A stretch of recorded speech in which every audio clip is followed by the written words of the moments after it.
Hello po mga kabrosis, kamusta po kayo ang lahat?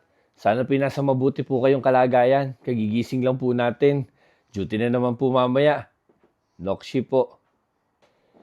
Magluluto po pala si Mrs. ng upo. Kamusta ka? Okay naman ako di. Eto, magluluto tayo ng upo. Na-prepare ko na lahat yung mga gagamitin natin, lahat ng ingredients. Greetings po sa inyo lahat. This time we are going to cook very simple dish. It's upo and it's very easy to cook. I know that everybody knows that this dish is very simple and can be cooked in a very short time. So, umpisahan na po natin. Let's start. Ito po ang ingredients natin. Upo. And then, of course, the leek. We have shrimp. Yun ang sahog natin. And garlic. And then, of course, pepper. And patis po. Yung po hindi nagpapatis, pwede rin po yung asin.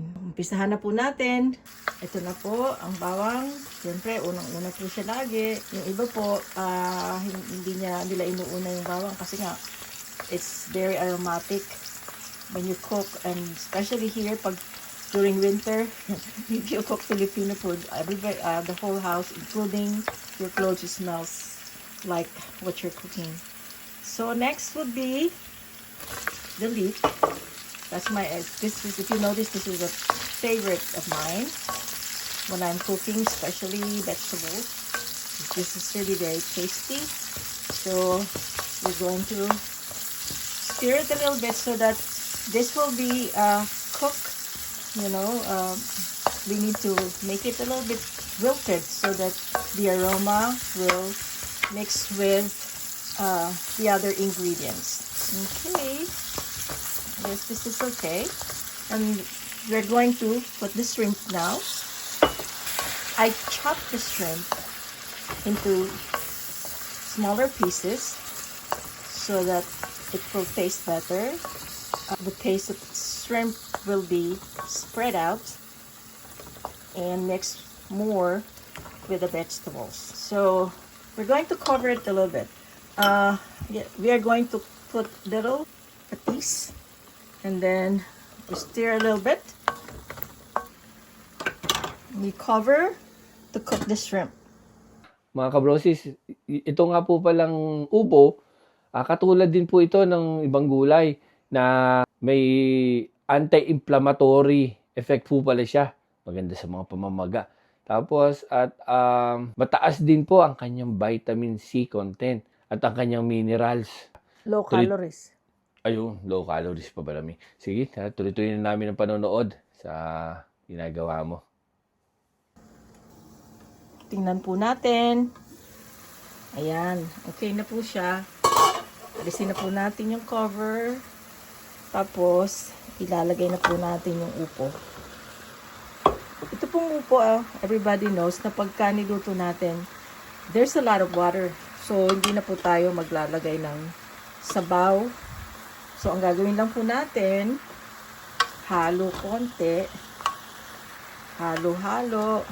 Napadami po yata yung upo. Pero, pag isa lang po kasi alanganin eh. Pag nalantaw, wala na siya.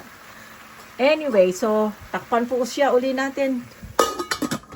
Mga kabrosis, ito po palang upo, madaming benepisyo sa katawan. Maganda po ito sa hydration dahil po madaming water content ito, nakakapagpalamig ng katawan. Tapos sa digestion po, maganda din po ito dahil nga po dala nung may fiber siya. Check po natin kung ano na nangyari sa ating mixture. So, right now, ang ilalagay ko po yung pork bouillon. I always put pork bouillon para mas malasa. Especially if it's it has no other meat in here. Okay? So, we need a little bit more, maybe 5 minutes for this to cook. So, we cover it again. Tikpan na po natin. Wow. It's very simple dish, but it tastes very good because the upo or the gourd is so fresh. We bought it from the Filipino store the other day. Or not, it's not a Filipino store, it's an Asian store. But there have a lot of Filipino Asian vegetables. So it's very fresh. So, ready na po tayo. Ito, luto na po. Nakaprepare na po si Mrs. Ito na po ang ating hapunan ngayon. Meron po tayong, di po mawawala ang kanin. Kain lang po ng kanin na yung sakto lang po ang dami. At meron po siyang shrimp na sahog. At meron pang isda mi. Oo, pinirito ko yan kanina.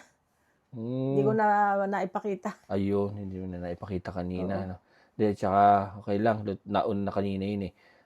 May dates pa po tayo dito. Dessert. Dessert. Tsaka yung orange.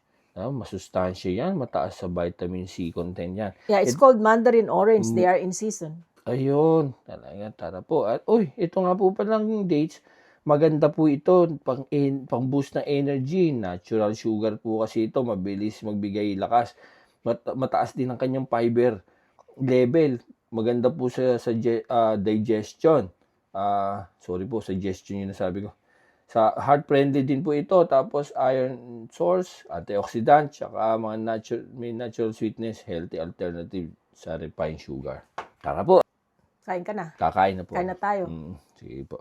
Dahil lang po.